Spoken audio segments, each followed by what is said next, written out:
자, 그러면 우리 강사수기를 제가 지금부터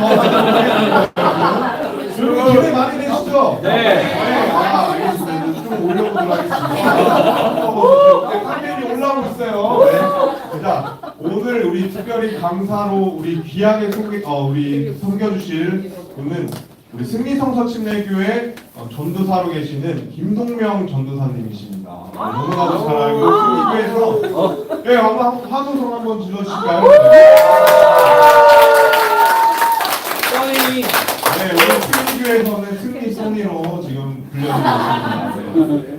여러 가지 정말 우리 귀한 강의와 또 귀한 가정을 또 이끄는 아버지로서 또 교회에서 전도사님으로서 귀하게 섬겨주시고 계십니다. 오늘 강의 준비하신다고 정말 열심히 준비하신 거 제가 옆에서 보면서 저도 너무나도 기대되고 또 분명 우리에게 필요한 말씀이 될 거라 믿습니다. 특별히 오늘 특별히 이 강의 첫 번째는요, 여러분들 너무나도 우리 실생활에 유익이 될 거라고 믿습니다. 네, 그럼 우리 강사님 나오실 때 우리 뜨거운 박수로 환영해 주시면 감사하겠습니다.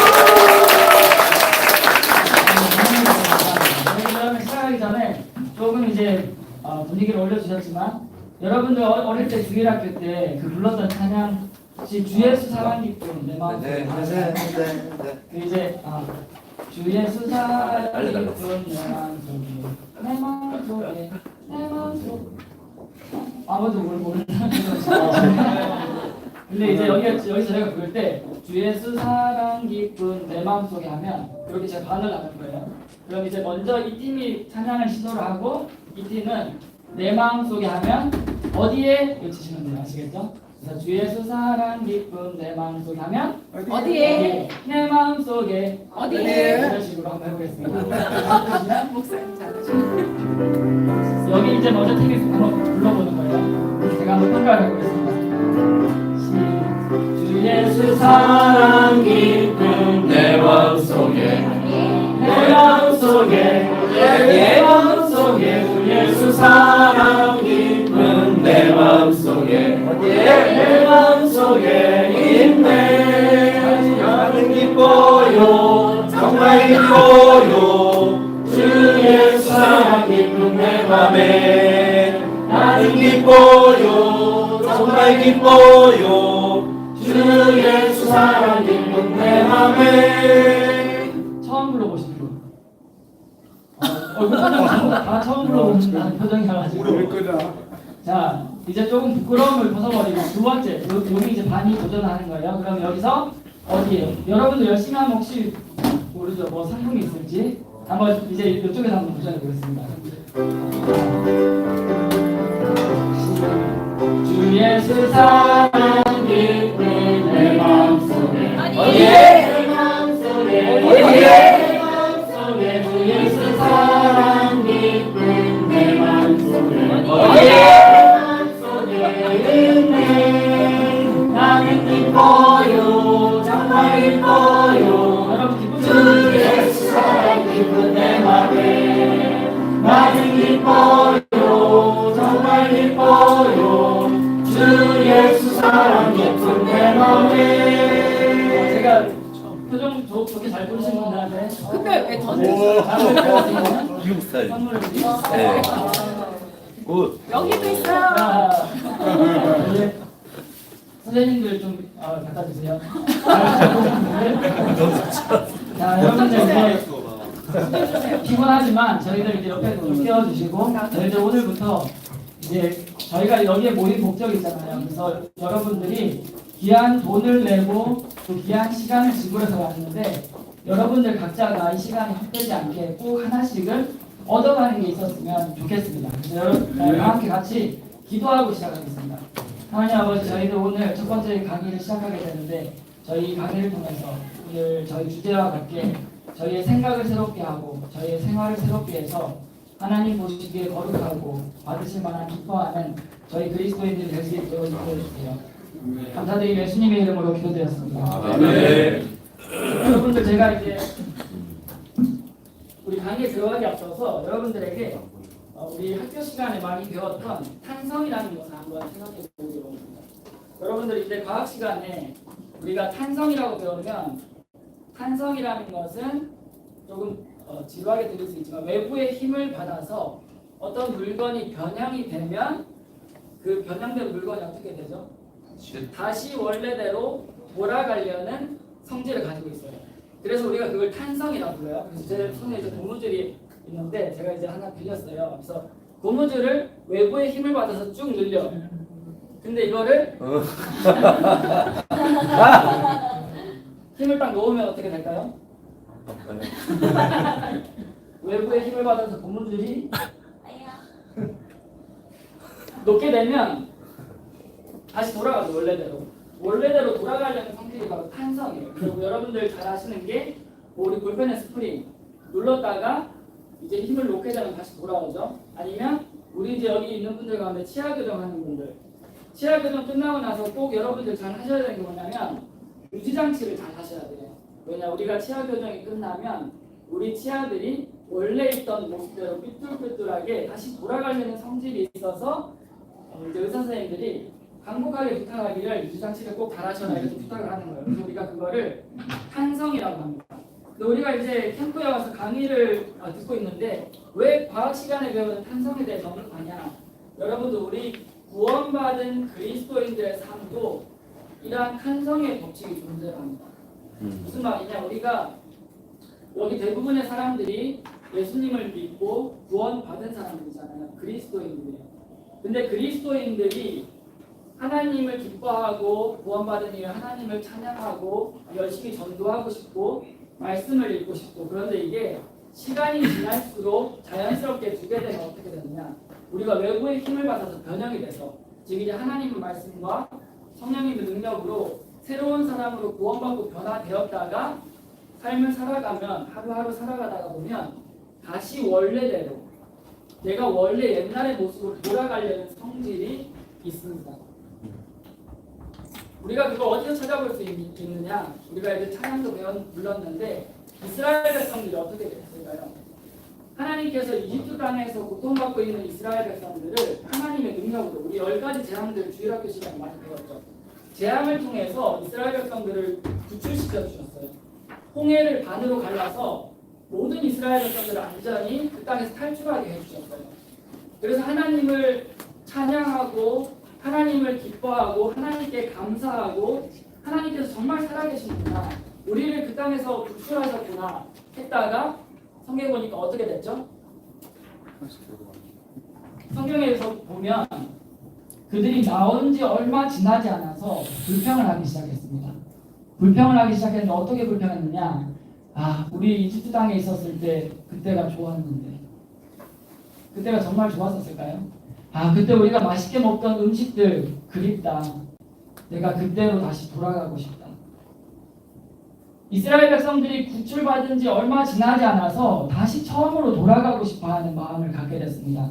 이것은 마찬가지로 우리 여기 앉아있는 모든 학생분들, 청년분들에게도 마찬가지예요. 우리가 구원받은 이후에 정말 기뻐하는 삶을 살다가 우리가 시간이 지날수록 다시 내가 옛날에 내가 구원받기 전에 정말 마음껏 자유롭게 살던 그런 삶이 좋았는데 내가 친구들이랑 그렇게 즐길 때가 좋았는데 아니면 이제 청년이 돼서 구원받았던 사람들은 내가 친구들이랑 어려서 술 마시고 놀고 노래방 가고 이럴 때가 좋았는데 다시 그때로 돌아가고 싶다. 이런 마음이 사람에게 구원받은 그리스도인에게 들게 되어 있습니다. 그래서 우리가 오늘 이번에 청소년부의 주제는 여러분들 혹시 기억하고 계시나요? 한번 다 같이 얘기해 볼까요? 영어로는 우리가 Renew Mind and Life였는데 한국말로 해서 생각과 생활을 새롭게 한번 같이 해볼게요. 시작. 생각과 생활을 새롭게. 그래서 우리가 첫 번째 강의에서는 생각을 새롭게라는 우리가 제목을 가지고 한번 말씀을 나눠보려고 하는데요. 그 이유가 바로 우리가 생각을 계속해서 새롭게 해야 되는 이유입니다. 우리가 원래대로 다시 돌아가고 싶어 하기 때문에 우리가 계속해서 우리의 생각을 새롭게 해서 우리가 오늘 아침에 큐티하고 이제 이따가 암송을 하게 되겠죠. 그래서 우리가 생각을 계속해서 새롭게 해야 되는 이유가 거기에 있는 거예요. 근데 여러분들 이제 고개 좀 들어보시고요. 조금 피곤하시겠지만 여러분들 가운데 조금 제가 진지하게 한번 얘기를 해보겠습니다. 첫 번째 생각을 새롭게라는 이 주제에서 어쩌면 여기 앉아있는 분들 가운데 이 주제를 들을 수 없는 해당되지 않는 대상이 있을 수도 있어요. 무슨 말이냐? 이 자리에 혹시나 아직 구원받지 못한 사람이 있다면 안타깝지만 이 생각을 새롭게라는 주제는 여러분들에게 해당되지가 않습니다. 왜냐하면 이 생각을 새롭게 하라는 하나님의 명령은 구원받은 사람에게 주신 명령이에요. 그리고 제가 믿기는 이 자리에서도 구원받지 않은 사람이 분명히 있을 거라고 믿습니다. 어떻게 그런 말을 하실 수 있느냐? 여러분들 예수님을 생각해 보세요. 예수님 주변에 모였던 12명의 제자가 있었죠. 예수님은 하나님의 아들이시고 능력이 있으신 분이고 모든 것을 할 수 있는 만왕의 왕이신 분이 사람들을 구령하고 모았을 때 12명의 사람들 가운데서 모두 다 구원받은 사람이었나요? 가룟 유다라는 그 사람 한 명은 구원받지 못한 사람이었어요. 그러면 여기에 우리가 모였을 때 나는 성서침례교회 성도야 라고 말하지만 이 자리에 분명히 아직 구원받지 않은 사람이 있을 수가 당연히 있죠. 12명보다 훨씬 더 많이 모인 이 사람들 가운데 구원받지 않은 사람이 있을 수도 있습니다. 그런데 그게 결코 부끄럽거나 창피한 일이 아니에요. 제가 미국에 있을 때도 경험했는데 오랫동안 태어날 때부터 교회 다녔던 성도분들 가운데 집사님 한 분이 어느 날 침례탕에 올라가서 침례를 받으셨어요. 내가 아무래도 구원받지 않는 것 같습니다. 그래서 이제 부끄러워하지 않고 그건 전혀 부끄러운 일이 아니에요. 여러분들 지옥에 가느냐 천국에 가느냐가 달린 문제에 있어서 그것을 부끄러워하지 않고 내가 정말 구원받지 않았습니다라고 당당하게 고백하고 그것을 예수님을 받아들이는 것이 훨씬 더 지혜롭고 용기 있는 사람입니다. 여러분들 가운데 혹시나 이 대상에 속하지 않는 사람이 있을 수 있어요. 그렇다면 우리는 먼저 그 문제부터 해결을 하고 넘어가야 되는 거죠. 왜냐하면 여러분들이 이제 아직 젊으니까 잘 와닿지 않을 수 있겠지만 우리의 내일 일은 아무도 알 수가 없어요. 우리 내일에 무슨 일이 일어날지 아무도 알 수 없습니다. 그런데 여기 있는 분들 가운데 만약에 아직 구원받지 않은 사람이 있다면 그 사람은 지금도 지옥을 향해 달려가고 있는 거예요. 지옥을 향해 달려가고 있는 제가 지옥에 대해서 몇 가지 말씀을 드리겠습니다. 지옥이라는 곳은 첫 번째로 실제하는 장소입니다. 실제 존재하는 장소. 우리가 지금 밟고 있는 이 지구라는 땅 아래에 과학자들이 말하기를 이 지구 아래에는 무언가 뜨거운 열기가 샘솟고 있다. 우리는 그것을 핵이라고 부른다. 그런데 분명히 여러분 기억할 것은 지옥이라는 장소는 그냥 허구에 드라마 속에 존재하는 그런 장소가 아니라 실제하는 장소입니다. 지옥은 실제하는 장소예요. 그렇기 때문에 우리가 구원을 받아야 되는 거죠. 첫 번째로 지옥은 실제하는 장소입니다. 두 번째로 여러분 그곳에는 빛이 없는 어둠의 장소입니다.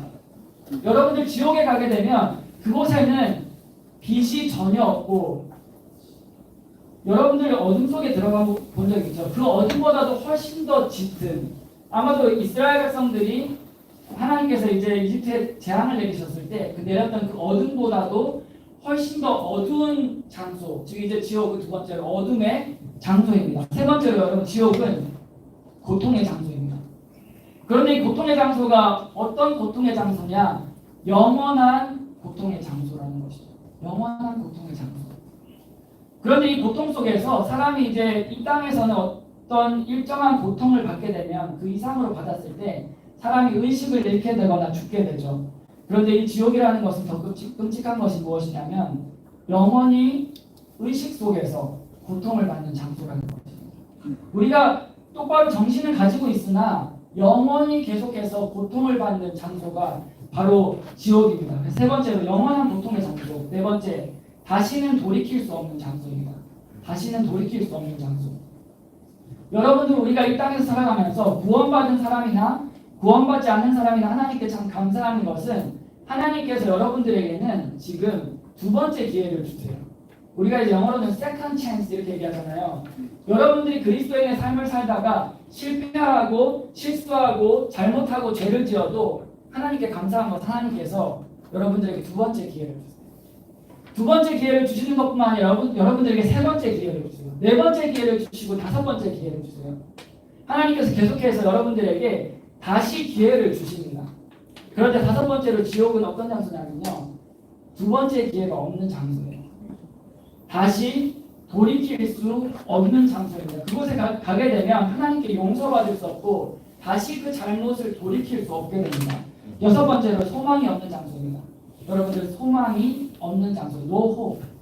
그곳에 가면 다시 우리가 어떤 새로운 희망, 소망 같은 것이 없는 장소입니다. 마지막으로 일곱 번째, 하나님과 영원히 분리되는 장소예요. 우리를 창조하시고 성경은 우리를 사랑하시는 그 하나님과 우리가 지금 잠시 죄인으로 태어나서 분리되어 있지만 우리가 지옥에 가게 되면 영원히 하나님과 분리되는 장소로 들어가게 되는 것입니다. 여러분들 제가 한번 첫 번째 강의 시간에 여러분들에게 질문을 드려볼게요. 여러분 마음속에 손을 얹고 한번 기억해 보세요. 나는 진정으로 구원받은 그리스도인인가? 나는 지금 이대로 죽더라도 내가 천국에 갈 확신이 있는가? 아니면 나는 혹시 지금 지옥을 향해 가고 있지 않은가? 영원한 어둠의 장소, 고통의 장소, 희망이 없는 장소, 두 번째 기회가 없는 그 장소로 내가 달려가고 있지 않은가? 여러분들 만약에 구원의 확신이 없다면, 오늘 죽더라도 천국에 갈 확신이 없다면 제발 여러분들에게 간곡하게 부탁하기를 지옥에 가는 그 길을 멈추시기를 바랍니다. 성경에서 말하는 여러분, 천국에 갈 수 있는 방법은 너무나도 심플하고, 다시 말하면 너무나도 간단해요. 너무나도 이 간단한 방법을 내가 그것을 받아들이지 않고 믿지 않으면 내가 너무나도 어리석은 사람이고 내가 지혜롭지 않은 사람이고 내가 바보인 것입니다. 여러분들 어떻게 하면 천국에 가느냐? 여러분들 다 너무나도 잘 알고 있죠. 하나님께서 사람이 할 수 없기 때문에, 내가 죄인으로 태어나서 내 죄를 용서할 수 없고 내 죄를 해결할 수 없고 내 죄를 깨끗하게 씻을 수 없기 때문에 하나님께서 우리를 지옥에 가지 않도록 한 가지 방법을 마련해 주셨어요. 그게 바로 약 2000년 전에 자신의 하나뿐인 아들이신 예수 그리스도를 이 땅에 보내주셨죠. 그런데 하나님의 아들이신 예수 그리스도는 죄가 전혀 없으신 분이셨고 완전한 삶을 사셨지만 그분께서 십자가에 달려 고통 가운데 못 박혀 피 흘리고 물과 피를 모두 다 쏟으시고 십자가 위에서 돌아가셨습니다. 그리고 하나님께서 약속하기를 무엇이라 말씀하셨냐면, 이 너의 죄를 위해 대신 돌아가신 예수님을 누구든지 마음으로 받아들이면, 누구든지 그 예수 그리스도를 십자가에 달리신 그 예수님께서 피를 흘리시고 돌아가셨을 때 저분께서 정말 나의 죄를 위해서, 내가 죄인으로 태어나서 지옥에 갈 수밖에 없었는데 나의 죄를 위해서 예수님께서 돌아가셨구나. 내가 그 예수님을 나의 구원자로 믿고 받아들이겠습니다. 그 예수님을, 정말 간단하고 단순한 진리죠. 그 예수님을 나의 마음에 믿고 받아들이는 사람은 하나님께서 죽은 이후에 천국으로 데려간다고 약속하셨습니다. 그런데 감사한 것은 하나님께서 약속을 반드시 지키시는 분이시라는 거예요. 그래서 여러분들 이 자리에 여러분들 가운데 내가 오늘 만약에 죽게 되면 내가 천국에 갈지 그 고통의 장소인 지옥에 갈지 내가 확실히 알지 못한다라고 하시는 분은 더 시간을 늦추지 말고 그것을 미루지 마시고 오늘 이 시간에라도 결단하시기 바랍니다. 예수님, 제가 죄인으로 태어나서 이대로 죽으면 제가 정말 지옥에 갈 것 같습니다. 제가 예수님을 믿고 구원받기를 원합니다. 그래서 여러분들 제가 첫 번째 생각을 새롭게 하자는 강의에서 왜 이 부분을 말씀드렸냐? 왜냐하면 이 생각을 새롭게 해야 되는 하나님의 명령이 이 자리에 있는 분들 가운데 혹시나 구원받지 않은 분에게는 해당이 되지 않는 명령이기 때문에 여러분들 만약에 그런 확신이 없다면 선생님이나 목사님이나 꼭 여러분들 말씀을 하셔서 그 부분을 상담을 받고 얘기를 하시기 바랍니다. 다시 본론으로 돌아와서요. 우리 이제 성경을 보면 성경에서 우리들에게 이번 주제와 같이 생각을 새롭게 하라라고 여러 차례 명령을 하고 있어요. 그 가운데 하나가 이제 오늘 아침에 읽었던 PT 말씀에서 그렇게 명령을 했죠. 여러분들 한번 같이 오늘 아침에 그 말씀 한번 읽어보겠습니다. 자, 시작.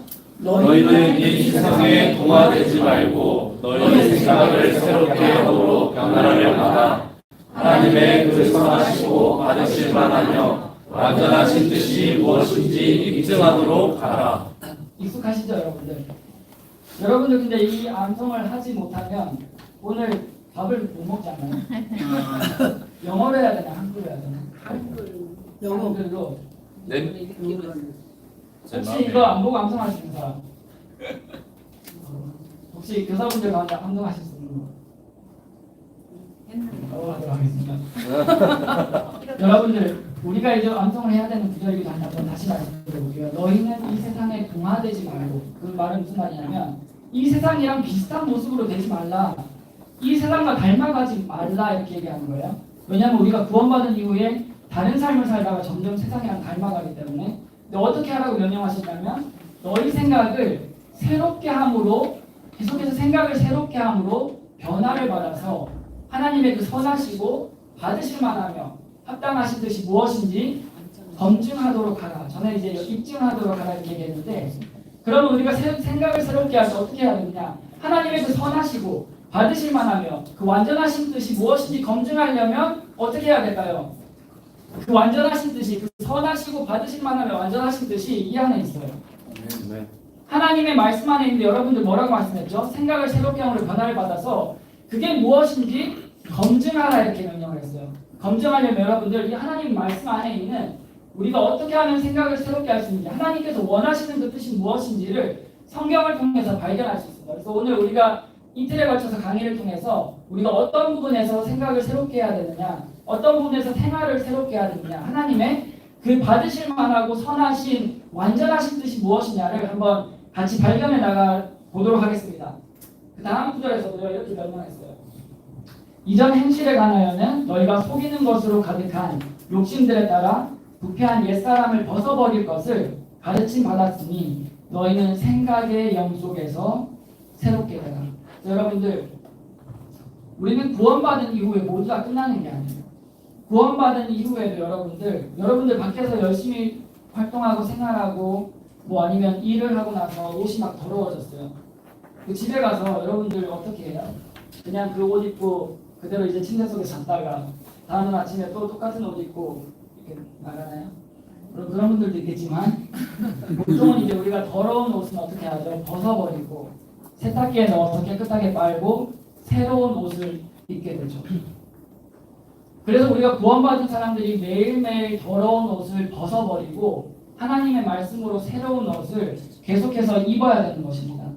여러분, 우리가 방금 읽었지만 하나님의 말씀에서 이렇게 얘기했어요. 너희는 이 세상에 동화되지 말고, 너희는 이 세상에 동화되지 말고, 너희는 이 세상의 모습에, 이 세상 사람들의 어떤 외형에, 세상 사람들의 생각에, 세상 사람들의 삶과 세상 사람들이 하는 것들에 동화되지 말고, 닮아가지 말고, 너희가 비슷하게 되지 말고, 그 사람들을 따라가지 말고 라고 명령하고 있습니다. 여러분들, 그래서 우리가 이 첫 번째 시간을 통해서 내가 세상을 닮아가지 말아야겠구나. 만약에 여러분들의 삶이 어떤 외적인 모습이 세상의 친구들, 세상 사람들과 함께 있을 때 똑같아 보이면 그게 문제가 있는 거예요. 근데 여러분들이 만약에 세상 사람들과 함께 있을 때 이 사람은 이 세상 사람들과 다르다라는 것이 확실하게 드러나면 여러분들이 잘하고 있는 거예요. 그런데 우리가 생각하기를 이렇게 생각할 수 있죠. 내가 친구들이랑 비슷하게 되지 않으면 뭔가 소외감을 느끼게 되고 내가 그 사람들을 따라가지 못하는 것 같은데, 그런데 여러분들 친구들과 사람들, 주변 사람들을 더 기쁘게 하기 원하세요? 아니면 먼저 하나님을 더 기쁘게 하기 원하세요? 하나님께서는 여러분들에게 뭐라고 얘기했냐면요, 이 세상에 동화되지 말라 이렇게 말씀하십니다. 그래서 우리가 다음 시간 그리고 내일 2시간에 걸쳐서 우리가 어떤 것을 공부하게 될 거냐, 그러면 생활 속에서 우리가 어떤 부분이 새롭게 되어야 하는가, 어떤 더러운 옷들을 우리가 벗어버려야 하는가를 함께 보게 될 것입니다. 그래서 여러분들 이 시간에 잠깐 피아노 반주해 주실 때 저희들 마치면서 기도하고 마치기로 하는데요. 이 시간에 모두 고개 숙이시고 눈 감으시기, 이 시간에 우리 첫 번째 시간을 마치면서 다 함께 잠깐 기도하기 전에 여러분들 모두 고개 숙이시고요. 아무도 보지 않는 가운데 눈 감으시고 초청의 시간을 갖기로 합니다. 김동현 형제님, 제가 오늘 이 첫 번째 강의를 들으면서 강의를 듣는 가운데 제 마음속에서 뭔가 모를 불안감이 생기고 있습니다. 제가 정말 이것을 결단하고 말하기가 두렵지만 제 마음속에 제가 아직 구원받지 못했다라는 것을 제가 알고 있습니다. 제가 만약에 이 시간에 그대로 이 시간을 떠나고 살다가 죽게 되면 제가 정말 지옥에 가게 될 것 같은데 저에게 어떻게 하면 천국 갈 수 있는지 알려주고 저를 도와주세요 하시는 분은 지금 고개 숙이고 아무도 보지 않고 있는데 여러분들 제가 여러분을 위해서 기도해 주기로 원하니까요. 오른손을 살짝 들어서 한번 표현해 주시겠어요? 제가 아직 구원의 확신이 없고 이대로 죽으면 제가 지옥에 갈 것 같습니다. 여러분들 제가 아까 말씀드렸지만 지옥에는 다시는 두 번째 기회가 없는 장소입니다. 여러분들이 만약에 지금 마음 가운데 확신이 없는데 그냥 부끄러워서 두려워서 이 자리를 떠나면 어쩌면 여러분들에게 다시는 두 번째 기회가 없을 수도 있어요. 여러분들 마음 가운데 다시 한번 질문해 보세요. 내가 이대로 만약에 죽게 되면 나는 정말 천국에 갈 자신이 없습니다. 오른손을 살짝 한번 들어서 표현해 주시겠어요? 네, 여러분들 혹시나 오늘 아니더라도 캠프 기간 내에 그 부분이 고민이 되면 꼭 선생님들에게 말씀하셔서 그 부분을 해결하시기를 바랍니다. 우리 기도하고 첫 번째 강의 마치겠습니다. 하나님 아버지, 저희들 이번 첫 번째 시간을 통해서 하나님께서 마음을 움직여 주시고 부드럽게 해주시며 이어지는 강의들 속에서 저희가 어떤 부분에 있어서 세상으로부터 구별되어야 하는지 저희들에게 가르쳐 주시고 지혜를 주시기 원합니다. 감사드리며 예수님의 이름으로 기도드렸습니다. 네. 여러분들 10분 동안 쉬시고 10시부터 다시 시작하도록 하겠습니다. 저희가 이제 두 번째 시간을 통해서 여러분들 두 번째 시간부터는 여러분들이 조금 이제 흥미를 가질 만한 주제들이 나오게 될 거예요. 저희도 한번 잘 들어보시고요. 우리가 첫 번째 시간에 왜 생각을 새롭게 해야 하느냐에 대해서 한번 같이 살펴봤죠. 그래서 이제 두 번째 시간 그리고 내일 세 번째, 네 번째 시간에는 어떤 것들을 우리가 할 거냐면 어떠한 부분에서 우리가 생각을 새롭게 하고 생활들을 새롭게 해야 하는가에 대해서 우리가 한번 살펴보게 될 건데요. 이번 시간에는 우리가 어떤 부분에 대해 살펴볼 거냐면 바로 우리의 생활 속에서 아주 밀접한 연관이 있는 스마트폰입니다. 스마트폰. 여러분들 어제 캠프에 딱 와서부터 뭔가 좀 속에서 이렇게 좀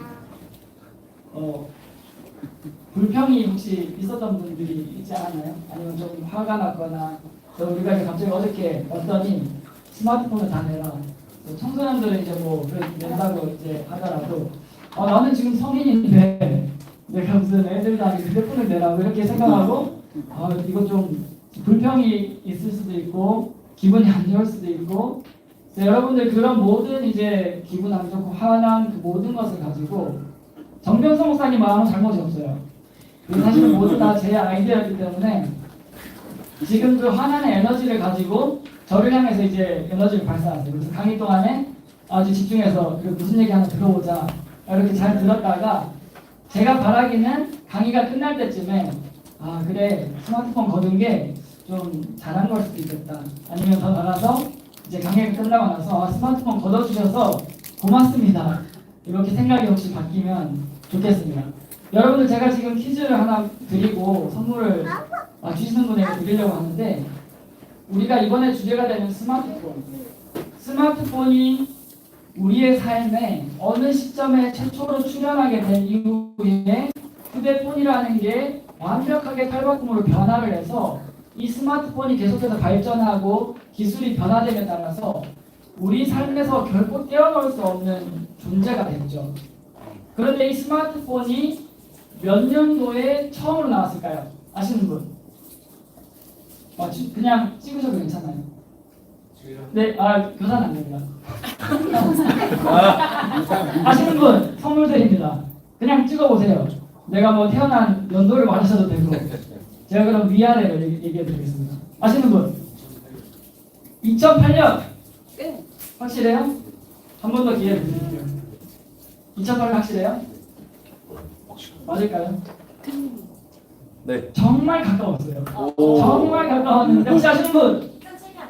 2007년. 맞았습니다. 2007년. 질문 안 드리겠습니다. 2008년. 네, 2007년에 여러분들 모두 다 스티브 잡스는 아시죠? 네. 스티브 잡스라는 미국의 사람이 저도 미국에 있을 때 이 사람이 살았던 그 지역에 살았었어요. 지금은 죽었지만 이 스티브 잡스라는 사람이 사실은 세상에서 인간적인 그런 면으로서는 굉장한 업적을 남긴 훌륭한 사람이죠. 사실은 우리 이 시대를 살아가는 역사에 빠질 수 없는 사람 중에 한 명입니다. 그런데 2007년에 그 유명한 혹시 프레젠테이션 아세요? 스티브 잡스가 맨날 이제 검은색 티셔츠 입고 청바지 입고 나와가지고 세상에 아주 사람들이 충격에 빠질 만한 엄청난 발표를 합니다. This is a day I've been looking forward to for 2.5 years.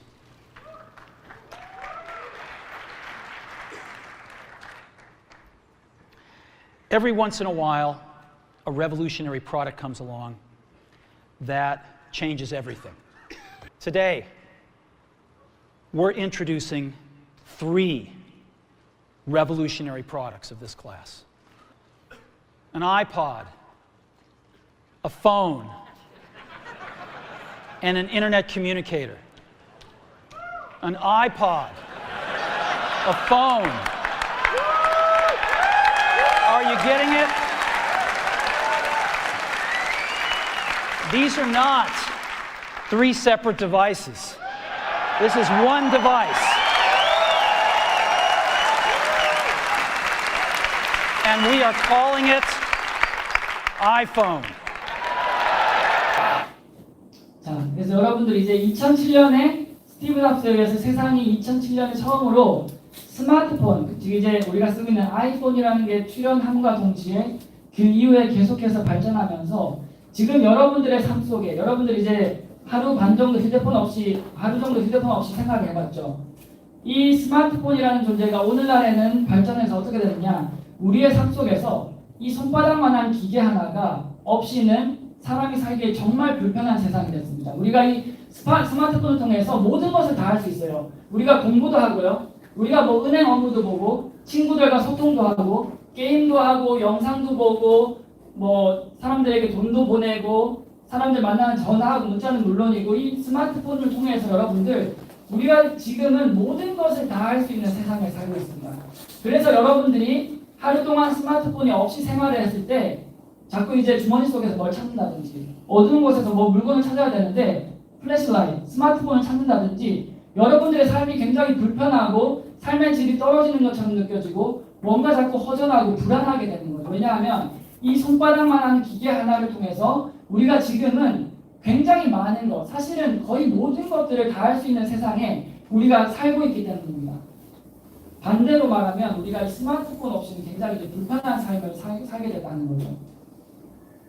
이 기회가 없으면 어떤 사람에게는 살 수가 없는 세상이 되어버린 것입니다. 그래서 여러분들 이제 지난 겨울에 혹시 설문조사했던 거 기억나세요? 이제 여러분들을 대상으로 설문조사를 저희가 실시를 했는데 이따가 그 결과도 한번 보게 될 겁니다.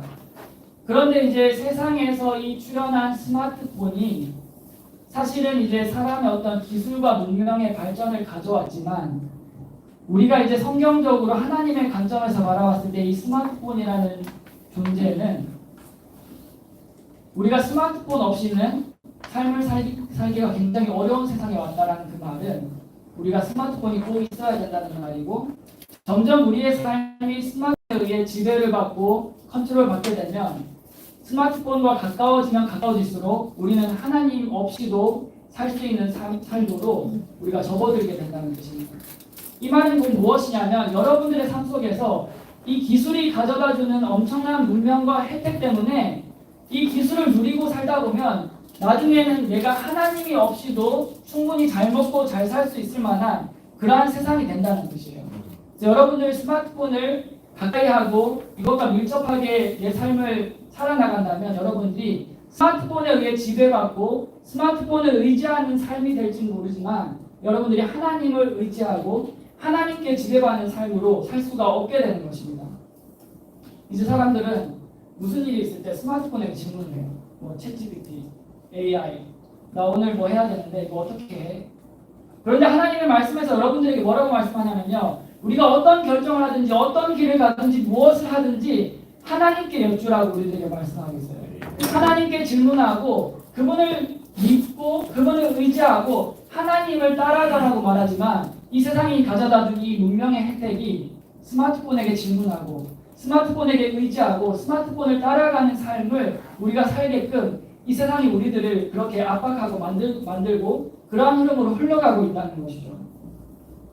그렇기 때문에 우리가 이 스마트폰에 대해서 사용하는 것을 지혜롭게 잘 사용하지 못한다면 우리는 이번 주제와 마찬가지로 스마트폰의 어떤 생활, 사용에 대해서 우리가 새롭게 할 필요가 있는 것이죠. 그래서 두 번째 시간에 우리가 스마트폰에 대해서 어떻게 우리의 생활을 새롭게 할 것인가 한번 순서 한번 살펴보도록 하겠습니다.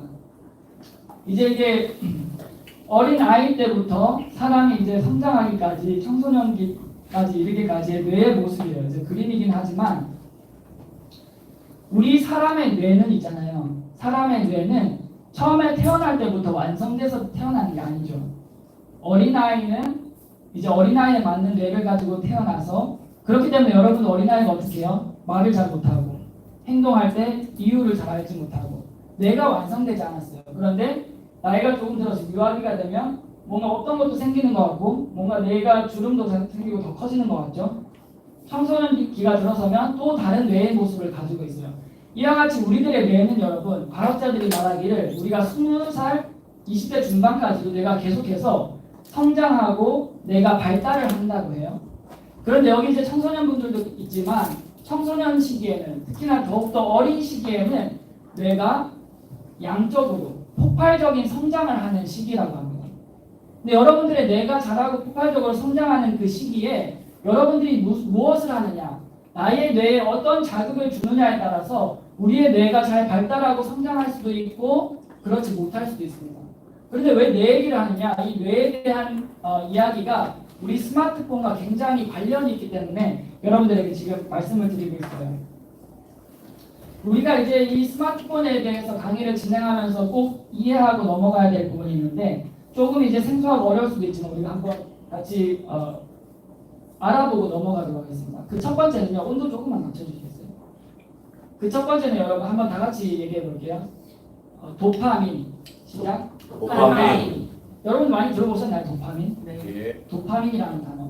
도파민이라는 단어를 우리가 잘 이해해야 되고요. 두 번째로는 제가 말하면 따라해 보세요. 전두엽. 전두엽. 이 두 가지를 여러분들이 잘 이해하고 넘어가야 됩니다. 조금 이제 어려울 수도 한번 집중해 보세요. 저에게 가지고 있던 그런 분노를 담아서 한번 집중을 해보세요. 휴대폰을 왜 거두라고 했냐. 도파민이라는 것은 쉽게 말하면 우리가 어떤 것을 했을 때 이루어지는 보상이라고 생각하면 돼요. 지금 무슨 말이냐면 내가 나의 뇌에 어떠한 자극이 들어왔을 때 그 자극에 의해서 생기는 물질 가운데 하나가 도파민이라는 물질인데요. 이 도파민이라는 것은 제가 말했지만 내가 어떠한 것을 했을 때의 그 보상이라고 생각하면 됩니다. 무슨 말이냐? 내가 학교에서 열심히 공부를 했어요. 남들 잠자고 놀고 먹고 싶은 거 먹고 할 때 열심히 공부를 해서 시험을 딱 쳤는데 내가 원하던 대로 1등을 했어. 5등을 했어. 내가 원하는 그 목표를 딱 이뤘을 때 외부에서 어떤 자극이 딱 들어왔을 때 나의 뇌에 분비되는 물질이 바로 도파민입니다. 혹은 내가 다이어트를 해야겠어. 열심히 이제 운동하고 먹는 음식 먹지 않고 먹고 싶은 거 참고 하다가 몸무게를 딱 재러 딱 올라갔을 때 내가 원하는 수치가 딱 나왔어요. 그때 나의 뇌에서 어떻게 되죠? 도파민이 분비가 되는 거예요. 이와 마찬가지로 도파민이라는 것은 무엇이냐면 나의 뇌에서 내가 어떤 노력을 했을 때 일어나는 자극에 의해서 분비되는 물질이 바로 도파민입니다. 도파민. 두 번째 우리가 생각해야 될 게 뭐라고 했죠? 전두엽이죠. 전두엽. 전두엽이라는 것은 우리 이제 사람의 뇌가 약 1.5kg 정도 된다 그래요. 1.5kg 정도밖에 되지 않는 이 가벼운 뇌가 여러분들의 몸에서 하는 역할은 사실은 엄청나죠. 우리의 몸을 모두 다 컨트롤하고 우리의 몸을 모두 다 조정하고 지배하는 그 역할을 뇌가 하고 있어요. 그래서 뇌가 여러분들 망가지면 어떻게 되냐면요. 우리가 말도 제대로 하지 못할 수도 있고요. 우리가 어떤 사물을 제대로 못 바라볼 수도 있고 심지어 우리가 평형감각도 뇌가 담당하는 것이고 우리 이제 여러분들과 운동을 잘하는 분들 운동 능력을 담당하는 뇌가 잘 발달했기 때문에 운동을 잘하게 되는 것이고요. 이와 마찬가지로 청각, 후각, 미각 이러한 모든 것들을 담당하는 것이 이 뇌가 지배하는 그러한 영역들이에요. 그런데 이 뇌의 많은 부분들 가운데서요. 우리의 이마 뒤쪽에 이 앞부분에 있는 그 뇌의 한 부위의 이름이 뭐라고 했죠? 전두엽이라고 합니다. 전두엽. 우리가 이제 한자로 생각해보면 앞쪽에 있다는 말이에요. 앞에 머리에 있는 전두엽 이렇게 얘기하는데요.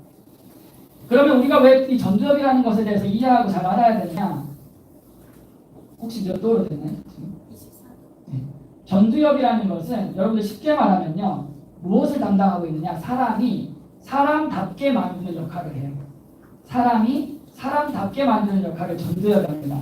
무슨 말이냐? 사람이 사람답다는 건 동물은 도덕적인 기준이 없죠. 그런데 우리의 전도역이 하는 역할이 뭐냐면요. 내가 뭔가 물건을 훔치려고 할 때 이것은 잘못된 것이야 라는 것을 기준을 잡고 인지를 해줘요. 우리의 전도역이 어떤 일을 하냐면요. 내가 너무나도 화나고 속상한 일이 있어요. 그럴 때 내가 그것을 감정을 폭발하지 않고 자제하고 통제하는 능력을 가지고 있습니다. 우리의 전도역이 하는 역할이 무엇이냐? 사람이 과연 사람다울 수 있도록 도와주는 그 역할을 하는 거예요. 이 전도역이라는 것이. 그래서 여러분들 우리가 이제 스마트폰에 대해서 공부하면서 이 두 가지 도파민, 전도역이라는 것에 대해서 한번 살펴봤는데 조금 이제 이해가 좀 되시나요? 그게 도파민이 무엇인지, 전도역이 무엇인지. 그런데 제가 왜 이러한 원리들을 설명해 드렸냐? 우리가 이제 도파민, 전두엽이라는 것이요. 우리의 뇌가 이런 것과 사실은 똑같습니다. 예를 들어서 우리가 음식을 먹을 때 처음에 이제 뭐 간이 안 된 싱거운 음식들을 이렇게 먹어요. 먹다가 조금 이제 짠 거를 먹고 짠 거를 먹다 보니까 더 짠 게 먹고 싶어. 그러면 막 더 짠 거를 먹다가 이걸로 이제 만족이 안 돼. 그래서 막 자극적인 음식 뭐 엄청나게 이제 소금도 많이 들어가고 간도 많이 된 뭐 피자, 치킨 같은 걸 먹어요. 계속해서 먹다 보니까 이게 또 뭔가 좀 아쉬운 것 같아, 싱거운 것 같아. 더 자극적인 음식을 찾게 되고, 더 자극적인 것을 찾게 되고, 우리의 뇌도 마찬가지로 똑같습니다. 만약에 여러분들의 뇌의 자극에 강한 자극을 주게 되면 도파민이 분출할 때 나중에는 이것보다 더 강한 자극을 찾게 되고요. 더 강한 자극을 찾게 되고 더 강한 자극을 찾게 돼서 나중에는 여러분들이 일상적인 것에 대한 자극을 줬을 때 뇌에서 도파민이 분비가 되지 않고 이것이 너무나도 시시하게 느껴집니다. 여러분들 혹시 생활 가운데 그런 것을 경험하고 있나요? 내가 전에는 친구들이랑 대화하는 게 좋았고 공부도 이렇게 할 수 있었고 뭔가 집중해서 뭔가 일을 하기도 했고 했는데 내가 어느 순간 스마트폰을 많이 사용하고부터 내가 일상적인 생활에 흥미를 느끼지 못한다. 뭔가 시시한 것 같고 내가 전에 이제 뭐 쇼츠를 봤는데 전에는 너무 재밌게 보던 그 쇼츠 영상들이 계속해서 보다 보니까 뭔가 좀 더 자극적인 거 보고 싶은데 뭔가 좀 더 재밌는 거 없나? 더 신선한 거 없나? 이런 식으로 우리의 뇌가 점점 그 도파민 적당한 위치에서 분비되지 못하면 더 강한 자극들을 계속해서 찾게 되는 것입니다. 그래서 여러분들이 우리가 짠 음식을 먹는 것처럼 계속해서 강한 자극을 찾게 되면 우리가 일상적인 생활에서 만족을 하지 못하게 되고요. 집중을 하지 못하는 일이 벌어지게 되는 것입니다. 그렇게 되면 이제 도파민이 분비되지 못하고 점점 이제 우리의 전두엽이 발달하지 못하거나 망가지게 되는데요. 그러면 삶이 어떻게 되느냐? 사람이 사람답지 못하게 됩니다. 우리의 세상 속에서 지금 많은 범죄들이 일어나고 있잖아요. 사람들이 어떻게 해요? 화가 났을 때 이제 우리는 사람들이 참지 못합니다. 그래서 사람들을 막 칼로 찌르고 죽이고 살인하고 화내고 싸우고 그런데 우리의 전두엽이 만약에 망가져서 제대로 역할을 하지 못하게 되면 내가 화날 때 참지 못하게 되고 폭발하게 되고 내가 어떤 일이 옳은지 그른지에서 잘 분별하다가도 이것이 옳은지 그른지 알지 못하게 되고요. 이와 같이 우리가 사람이 사람답지 못하게 되는 그러한 우리가 과정으로 넘어가게 되는 것입니다. 여러분들에게 사진을 한 몇 가지 보여드릴게요. 이제 여기부터 사진을 한번 살펴보면 이 두 개의 뇌가 있죠. 근데 이 두 뇌가 같은 사람의 뇌가 아니라 각각 다른 사람의 뇌예요. 그래서 여기 밑에 보면 이제 코카인이라는 마약이죠. 마약 중독자의 뇌예요.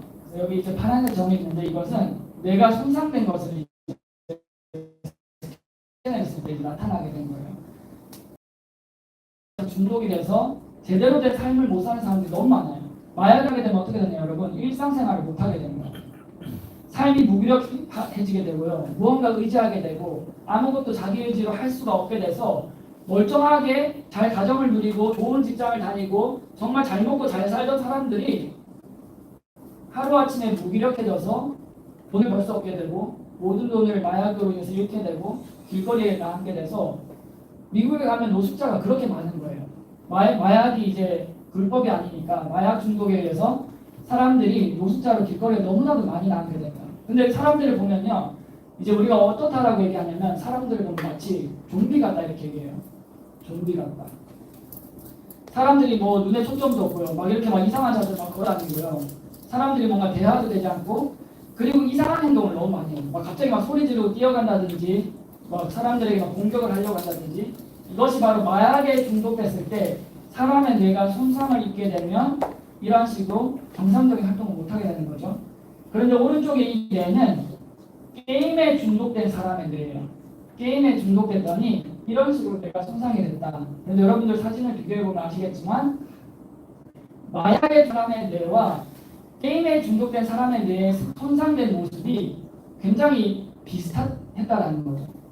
그래서 우리가 이 스마트폰을 사용하는 것이 그냥 하나의 문화, 하나의 어떤 현대에 꼭 필요한 것이라고 생각할 것이 아니라 이 스마트폰을 우리가 지혜롭게 잘 사용하지 못하면 분명히 이것이 여러분들의 뇌에 치명적일 수가 있고 위험할 수가 있다는 것을 우리가 알고 있어야 되는 것입니다. 오른쪽의 사진을 보면 이제 오른쪽의 사진이 뇌파 활성도에 대한 사진이에요. 그래서 이게 어떤 것이냐, 뇌에 자극이 들어왔을 때 여기 지금 색깔이 있는데 빨간색이 있으면 뇌에 대한 자극이 높은 거고요. 밑에 보라색이 되면 뇌에 대한 자극이 없는 것입니다. 제일 낮은 거죠. 뇌에 대한 자극이. 그런데 이제 정상적으로 활동하는 그 뇌는 뇌에 어떤 자극이 들어왔을 때 이제 활성화가 되고 전반적으로 이제 색깔이 고르게 되는데 여러분들 이 사진 한번 보면 스마트폰에 중독된 사람의 뇌는 색깔도 불균형하고 특별히 이제 앞에는 전두엽이 있다고 했죠. 앞쪽에는 전혀 뇌가 활성화되지 못하는 모습을 보이고 있는 거예요. 그래서 여러분들이 스마트폰에 중독되고 스마트폰을 계속해서 사용하게 되면 어떻게 되냐면 뇌에 대한 자극이 들어와도 뇌가 전반적으로 이제 활동을 하고 활성화가 되는 것이 아니라 일부분만 자극을 받게 되고 전두엽은 자극을 받지 못해서 계속해서 전두엽이 일을 하지 못하거나 활성화되지 못하거나 점점 발달하지 않고 망가지게 되는 거죠. 전두엽이 망가지면 어떻게 되죠? 여러분들이 사람이 사람답지 못하게 되는 거죠. 내가 옳고 그른 것을 분별하지 못하게 되고 내가 더 이상 참지 못하고 절제하지 못하고 일상적인 내가 생활에서 공부에 집중할 수 없고 내가 어떤 일에 집중할 수 없고 사람들과 어떤 대화하고 소통하는 것보다 스마트폰 하는 게 더 재미있고 이렇게 우리의 뇌가 망가져 간다는 것입니다. 그 다음 사진을 이제 보면 여러분들 조금 더 이해가 되실 텐데요. 책을 읽을 때 뇌가 많은 영역에서 이렇게 활발하게 움직이고 있죠. 오른쪽에 게임을 할 때 어떻게 뇌가 어떻게 돼요? 활동을 거의 내가 활동을 하지 않고 있는 거예요. 그래서 우리가 게임할 때 막 머리를 써서 하는 것이 아니라 그냥 우리 어떤 쾌락과 본능을 위해서 하지 우리의 뇌가 움직이지 않는다는 것이죠. 여러분들 그런데 우리의 뇌는요. 어떻게 할 때 여러분들의 뇌가 활발하게 움직이고 활동을 하느냐? 우리가 스마트폰에 어떤 그 시대에 있죠. 옛날에 어렸을 때 우리 아이들이 모래를 만지고 놀 때 자연 속에서 공기를 마시고 하늘의 햇빛을 바라보고 친구들과 뛰어놀고 뭐 이제 우리가 막 땅바닥에 그림도 그려놓고 막 깽발로 뛰고 뭐 돌 던지고 놀고 아니면 이제 친구들이랑 뭐 시내가에 가서 너무 시골 같은 얘기인가요? 놀고 근데 이런 것이 여러분들의 뇌를 더욱더 활발하게 움직이도록 한다는 거예요. 참 신기하죠. 하나님께서 우리를 그렇게 만드셨어요. 하나님이 주신 자연 속에서 우리가 정상적으로 살아가게 되면 우리의 뇌가 활발하게 움직이고 활성화가 되는 거예요. 근데 여러분들 굉장히 이제 흥미로운 얘기가 미국에서 이제 미국 전역 가운데 가장 잘 사는 도시가 로스알토스라는 그 도시가 있어요. 미국에서 가장 부유한 도시. 제가 거기서 한 15분 정도 떨어지는 그 위치에 살았었는데 그 로스알토스라는 그 지역에서는 어떤 사람들이 사느냐? 거기 지역에는 사실 실리콘밸리가 있는데 거기에 다 대부분의 IT 회사들이 모여 있어요. 여러분들 이름 되면 다 알 만한 구글, 뭐 애플, 뭐 어떤 거 있잖아요. IT 기업들이 거기다 모여 있는데 그 중에서 이제 중견급 이상이 되는 사람들, 그러한 잘 사는 사람들이 모여 사는 동네가 로스알토스예요. 근데 그곳에 있는 학교에서 학생들을 이제 가르칠 때 어떠한 방식으로 가르치느냐? 학생들에게 스마트폰을 최대한 사용하지 못하게 해요. 뭐 공부하기 위해서 아이패드를 준다든지 이렇게 하지 않고 아이들을 밖에서 뛰어놀게 하고요. 그리고 최대한 자연에서 놀게 하거나 그런 식으로 학교를 운영한다고 해요. 여러분들 한번 생각해보세요. 굉장히 아이러니한 게 그 학교에 보내는 아이들의 부모님은 자기들이 사람들을 어떻게 하면 이 스마트폰 혹은 이 어플, 뭐 이 쇼츠, 이 영상 이것을 어떻게 사람들이 더 많이 사용할 수 있을까를 연구하고 그것을 만드는 사람들이에요. 근데 그 사람들이 보내는 그 학교, 그 사람들의 자녀들을 보내는 그 학교에서는 부모님들의 동의를 구해서 그것을 최대한 사용하지 못하게 해주세요라고 얘기하는데 그것을 동의하고 좋아하고 그 학교에 보내요. 여러분들 그 말은 그것을 만드는 사람들조차도 이것이 아이들에게 좋지 않다는 것을 알고 있는 거고요. 반대로 여러분들이 아이들이 자랄 때 이와 같이 스마트폰이나 어떤 디지털 기기에 가까이 하는 것보다 자연을 가까이 했을 때 내가 더 건강하게 자란다는 것을 이 사람들이 분명하게 알고 있다는 것이죠. 그런데 반대로 우리가 게임을 할 때, 유튜브 영상을 볼 때, 쇼츠를 볼 때, SNS 할 때, 뭐 문자 메시지 주고받을 때, 휴대폰을 가지고 이제 뭐 음식을 배달시켜 먹는다든지 이러한 정말 쉽게 우리가 행동을 취하지만 강한 보상과 강한 자극을 받을 수 있는 것은 여러분의 뇌를 정상적으로 발달하지 못하게 하고 여러분들의 뇌가 활발하게 움직이지 않아서 점점 망가지도록 만든다는 것입니다. 그래서 여러분들 이 시간 기억하셔야 되는 것이 여러분들이 사용하는 SNS 그러한 어플들이나 그러한 매체들이 있죠. 이러한 것을 디자인할 때요. 여러분들이 중독될 수밖에 없도록 디자인되었다는 것을 기억하시기 바랍니다. 어떻게 중독되도록 디자인되었느냐? 여러분들이 하나를 보려고 들어갔지만 내가 1시간을 보내게 되고 3시간을 보내고 5시간을 보내고 그것을 멈추지 못하도록 그것이 설계되고 디자인이 되었다는 거예요. 그래서 내가 쇼츠를 하나 보려고 했는데 하나 보고 넘겼더니 또 재밌는 게 나오고 또 다른 게 나오고 사람들 댓글을 보게 되고 뭐 다른 걸 찾아보게 되고 계속 영상이 뜨게 되고 이런 식으로 이것을 디자인할 때 여러분들이 거기서 시간을 보내고 헤어나지 못하도록 설계되고 디자인이 된 것입니다. 즉 이제 이 소셜 미디어는 여러분들이 중독되도록 만든 매체라는 거예요. 중독되도록 만든 매체. 그 다음 사진 한번 여러분들에게 보여드릴게요. 이 사람은 피니어스 게이지라는 사람이에요. 근데 이 사람이 어떤 사람이냐? 원래 철도공사 현장에서 일하던 사람이에요. 열심히 일하고 성실하던 사람인데 어느 날 일을 하다가 불의의 사고를 당했어요. 철도 현장에서 폭발 사고가 일어난 거예요. 폭발 사고가 일어났는데 지금 여기 뇌 사진을 보면 이렇게 긴 쇠파이프가 이 사람의 머리를 이렇게 관통해서 들어간 거예요. 그래서 사람들이 이 사고가 일어나서 그 사람들이 그런 피니어스 게이지가 이러한 부상을 입게 됐을 때 이 사람은 분명히 죽었다고 생각했어요. 그런데 기적적으로 이 사람이 죽지 않았고 목숨은 붙어 있어서 다행히 회복이 되고 살게 되었는데 살게 된 것은 정말 다행인데요. 이 사람에게 전에 없었던 일들이 일어나기 시작했다는 거예요. 전에는 굉장히 그 주변 사람들에게 평판이 좋고 성실하고 성품이 좋던 사람이었는데요. 이 사고가 일어난 이후에 이 사람이 갑자기 변하기 시작했어요. 너무 화를 잘 내고요. 어떤 일을 참지 못하게 되고 어떤 도덕적인 어떤 기준을 전과 같이 잘 구별하지 못하고 그래서 사람들이 과학자들이 이 사람에게 일어났던 사고와 어떤 뇌의 연관성을 연구하고 조사했더니 이 사람이 이 사고로 인해서 전두엽을 다치게 되었는데 전두엽에 손상이 되고 전두엽이 활동을 하지 못하더니 이러한 결과가 일어났구나. 그래서 사람의 전두엽은 이러한 역할을 하는구나라는 그러한 결과를 발견할 수 있는데 이 사람의 사고가 굉장히 크게 사용이 된 것입니다. 그래서 피니어스 게이지라는 사람이 당한 이 사고를 통해서 사람의 전두엽의 그 역할을 과학자들이 발견을 하게 된 거예요.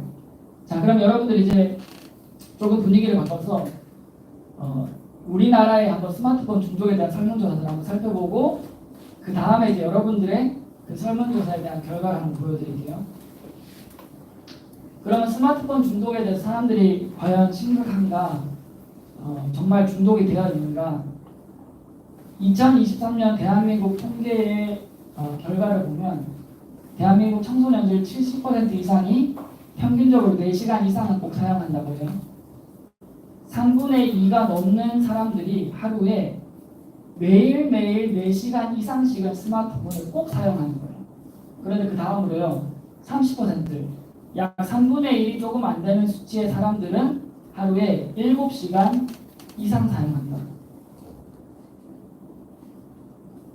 우리나라 2023년 대한민국의 청소년들이 3분의 1 정도가 되는 사람들이 자기에게 주어진 시간 24시간이죠. 24시간에서 여러분들 한 8시간은 자야 되잖아요. 그럼 남는 시간 중에서 자기가 생활하는 모든 생활 가운데 절반을 스마트폰을 사용하는데 모두 다 허비한다고요. 근데 그 퍼센트가 얼마나 되느냐? 3분의 1 정도가 되는 대한민국 청소년들이 하루에 자기가 깨어서 있는 시간 가운데 반을 스마트폰을 사용하는데 보낸다고 합니다. 자, 그러면 우리는 어떤가? 여러분들을 대상으로 제가 성서침례교회 친교회 교회에 속한 사람들의 청소년들 37명에게 설문지를 돌려서 제가 조사를 해봤어요. 아마 여기 있는 대부분들 아마 설문조사에 응하시셨을 거예요. 물론 이제 대한민국의 청소년 통계보다는 훨씬 더 좋겠죠. 근데 이제 우리가 어떤 결과가 나왔냐? 75%, 즉 이제 아까처럼 3분의 2가 훨씬 넘는 수치가 하루에 꼭 3시간 이상씩은 사용한다. 그리고 아까보다는 수치가 더 줄어들었지만 절반 정도의 사람들이 하루에 무조건 5시간 이상씩은 사용한다. 그리고 더 나아가서 13.5%는 하루에 8시간 이상씩을 매일매일 사용한다라고 얘기를 했습니다. 그리고 이제요, 대부분의 사람들이 86.5%가 자기가 특별하게 할 일이 없더라도 습관적으로 자기도 모르게 스마트폰을 계속해서 꺼낸다고 대답을 했어요. 그리고 이 중에서 10명 중에 1명은요, 나에게 스마트폰이 없으면 내가 이 세상을 잃은 것 같은 기분이 들 것 같다 라고 답변을 했습니다. 굉장히 우리가 이제 웃긴 했지만 심각한 거죠. 스마트폰이 없으면 우리 가운데 10명에 1명 어쩌면 자살할 수도 있다는 얘기예요. 심각하게 받아들이면. 그리고 이제 제가 가장 충격적이었던 부분은 여러분들 가운데 제가 이제 초등학생 고학년도 한번 설문조사를 해봤거든요. 이제 5, 6학년은 우리 설문조사한 사람들 가운데 81%가 자기 전에 스마트폰을 하다가 잠이 든다고 얘기했고요. 그리고 더 나아가서 초등학생들을 포함했을 때 초등학생들조차도 71%의 학생들이 자기 전에 스마트폰을 가지고 잠자리에 든다고요. 부모님이 허락해 준 거예요. 근데 밤에 초등학생들이 휴대폰을 가지고 자기 잠자리에 들어가서 뭘 하는지 부모님은 알 수가 없어요. 뭘 보는지, 어디에 들어가는지, 이 손바닥만한 기계지만 모든 곳으로 연결될 수 있는 그 기계를 초등학생이 자기 잠자리에 가지고 돌아가서 자기 전에 그걸 한다는 거예요. 그래서 우리가 이러한 우리의 통계 결과를 볼 때 여러분, 우리가 더 이상은 이제 하나님께 변명할 수 없습니다. 하나님, 제가 시간이 없어서 하나님 말씀을 볼 수가 없습니다. 제가 시간이 없어서 교회에 갈 수가 없습니다. 제가 시간이 없어서 기도할 수 없고요. 제가 시간이 없어서 하나님과 교제할 수 없습니다. 변명할 수가 없어요. 우리의 대부분의 사람들이 하루에 3시간 이상씩은 무조건 휴대폰을 사용하니까. 그런데 여러분들, 우리 사실 실제 삶은 어떻죠? 3시간은 고사하고 하루에 30분 하나님 말씀 보고 하나님과 교제하는, 기도하는 시간. 우리가 하루에 많은 사람들이 8시간 이상씩 휴대폰 사용하지만 우리가 하나님과 교제하는 시간은 과연 어떤가? 그렇기 때문에 우리가 이제 두 번째 시간에 스마트폰 중독을 다루면서 여러분, 이 시간에 여러분들에게 도전하고 결단을 촉구하기 원하는 것은 더 이상 여러분들의 삶 속에서 스마트폰이 여러분들의 삶을 지배하도록, 스마트폰이 여러분의 삶에 너무나도 밀접하게 연관이 되도록 스마트폰을 의지하는 삶을 살지 않도록 여러분들이 이 시간에 결단하기를 바랍니다. 내가 이제는 이 스마트폰을 의지하고 사는 것이 아니라 다시 내가 하나님을 의지하고 하나님과 교제하고 하나님의 말씀을 보고 하나님의 말씀을 묵상하고 이러한 것에 내가 시간을 쏟겠습니다.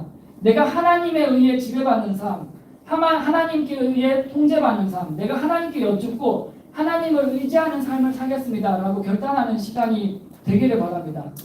스마트폰 중독이 이처럼 우리들에게 위협을 가하고 무서운 존재가 될 수 있다는 거죠. 근데 여러분, 제가 지금까지 말씀드렸던 것들은 그냥 스마트폰 중독이 되면 개인적인 삶에서 이제 어려움을 겪을 수 있는데요. 지금 보여드릴 내용은 실질적으로 이 스마트폰이 실질적으로 혹은 더 나가서 물리적으로 육체적으로 얼마나 위험할 수 있는가를 여러분들에게 한번 보여드리도록 합니다. 여러분들에게 너무 자극적인 내용이 아니냐, 너무 극단적인 내용이 아니냐라고 생각할 수 있지만 여러분들이 우리가 지금 이 영상을 봤는데요. 이 영상의 제목이 뭐였냐면 대충 이런 내용이에요. 내 초등학생 딸과 49세의 남성. 우리에게는 너무 거리가 먼 얘기처럼 들릴 수가 있고 우리는 위험하지 않다라고 생각할 수 있지만 여러분들 이 스마트폰이 얼마나 위험할 수 있느냐, 여러분들의 삶을 살아가는데 다시는 돌이킬 수 없는 실수나 다시는 돌이킬 수 없는 상처를 내는 일까지도 스마트폰으로 인해서 생길 수가 있다는 것이에요. 무슨 말이냐, 초등학생들, 중학생들, 여자아이들에게 요즘에 이제 뭐 오픈 채팅이나 이러한 메시지를 주고받는 어플을 통해서 뭐 청년 남성들 20대, 30대, 40대, 50대 남자들이 메시지를 보내서 내가 너 필요한 용돈 줄게, 내가 너 필요한 거 사줄게. 그렇게 해서 그 사람을 조금씩 자기를 의지하게 만들고 그 사람을 착취하게 만들고 나중에는 더 나아가서 어떤 육체적인 그러한 것까지 피해를 주는 일들이 굉장히 빈번하게 일어나고 있다는 거예요. 이처럼 여러분들이 사용하는 그 스마트폰이 나에게 중독을 가져와서 내가 일상생활에 집중하지 못하는 그러한 문제도 가져올 수 있지만 여러분들이 이것을 지혜롭게 잘 사용하지 못하면 여러분들의 삶 가운데 다시는 내가 돌이킬 수 없는 길로 빠져들게 만들 수도 있다는 것입니다. 그래서 여러분들에게 오늘 이 강의를 마치면서요, 어떻게 스마트폰을 지혜롭게 사용할 수 있느냐 3가지를 말씀드리고 마치도록 하겠습니다. 첫 번째로는요, 이제는 여러분들의 삶이 스마트폰에 의해 지배되는 삶이 아니라 하나님에 의해 지배되는 삶이 되도록, 다시 말하면 스마트폰보다 하나님을 우선순위에 두도록 하라라고 첫 번째 말씀을 드리고 싶습니다. 여러분들 이제 아침에 일어나서요, 하루를 시작할 때 스마트폰으로 시작하는 것이 아니라 내가 하루를 마칠 때 스마트폰으로 하루를 마무리하는 것이 아니라 다시 나의 생활을 새롭게 하고 나의 처음의 그리스도인의 모습으로 돌아가서 내가 아침에 일어나서 눈을 떴을 때 하나님께 감사합니다. 하나님 사랑합니다. 하나님의 말씀으로 하루를 시작하고 내가 하루를 마치고 돌아왔을 때 하나님 오늘 하루 동안 함께 해주셔서 감사합니다. 내일도 하나님과 함께 동행하기 원합니다. 하나님과 교제하며 마무리하고 우리가 더 이상 스마트폰을 나의 삶의 가장 우선순위에 두는 것이 아니라 하나님을 그 스마트폰보다 더 우선순위에 두라라는 것이 우리의 첫 번째, 우리가 스마트폰에 대해서 지혜롭게 사용하는 방법입니다. 여러분 혹시 그렇게 한번 도전해 보시겠습니까? 아멘. 여러분들의 삶의 우선순위를 하나님을 더 우선으로 두라는 것이죠. 두 번째는요, 여기 가운데 이제 아직 성인이 아니신 청소년분들은 부모님에게 휴대폰을 내가 통제할 수 있도록 도움을 요청하라는 것입니다. 여러분들이 중독의 문제는요, 사실은 내 의지로 끊거나 참는 것이 거의 불가능해요. 그럴 때는 어떻게 해야 하냐면요, 주변 사람들에게 도움을 부탁해야 돼요. 부모님에게, 부모님 제가 스마트폰을 너무 많이 사용하는 것 같은데 이번 캠프에 이제 돌아오고 나서 부모님에게 부탁하세요. 제가 하루에 몇 시간만 사용할 수 있도록 부모님 저에게 통제해 주세요. 그래서 여러분들이 이 스마트폰 사용에 대해서 내가 규칙을 가지고 절제할 수 있도록 부모님에게 도움을 요청하라. 세 번째로요, 여러분들이 만약에 뭐 여러 가지 상황이 있을 수 있잖아요. 부모님에게 도움을 요청할 수 없는 상황이 있는 분은 자기만의 나름대로 통제하는 정해진 시간에 사용하는 규칙을 세우라는 것입니다. 예를 들어서 내가 뭐 휴대폰을 사용하되 내 스스로 일정한 시간에만 사용하겠다. 그리고 여러분들에게 제가 강하게 권면하기는요, 절대로 청소년 여러분들 스마트폰을 가지고 잠자리에 들지 말라는 거죠. 여러분들 잠자리에 들어갈 때 휴대폰을 가지고 잠자러 들어가지 말라는 것입니다. 여러분의 침대로. 여러분들이 밤에 휴대폰을 사용할 때 내가 이것을 통해서 하나님이 기뻐하시지 않는 어떠한 죄의 통로로 내가 빠져들지 아무도 알 수 없어요. 남자분들 같은 경우에 많은 사람들이 스마트폰 중독은 포르노 중독과 연관이 됩니다. 나에게 어떤 성적인 것에 대한 중독을 가져오게 만들고 내가 하나님이 기뻐하시지 않는 죄로 빠져들게 만드는 것이죠.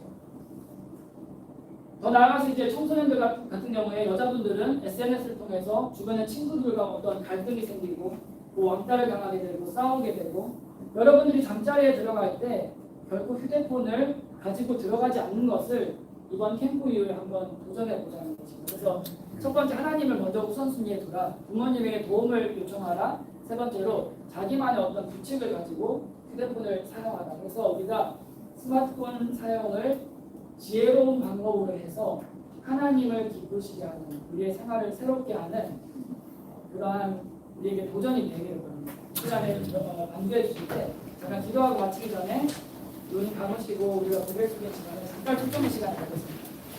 아무도 보지 않는 고개 숙이시고 눈 감으시는 시간에 저희들 기도하기 전에 이 시간에 제가 스마트폰에 대해서 이제 알게 되었고 배우게 되었는데 저를 위해서 기도해 주십시오. 제가 원하지 않지만 자꾸만 이제 스마트폰에 의해서 제가 지배하는 삶을 사는 것 같고 여기에 보내는 시간은 너무나도 많은데 제가 하나님과 보내는 시간은 점점 줄어들고 있고 제가 다시 이 스마트폰 사용에 대한 것에 생활을 새롭게 하기 원합니다.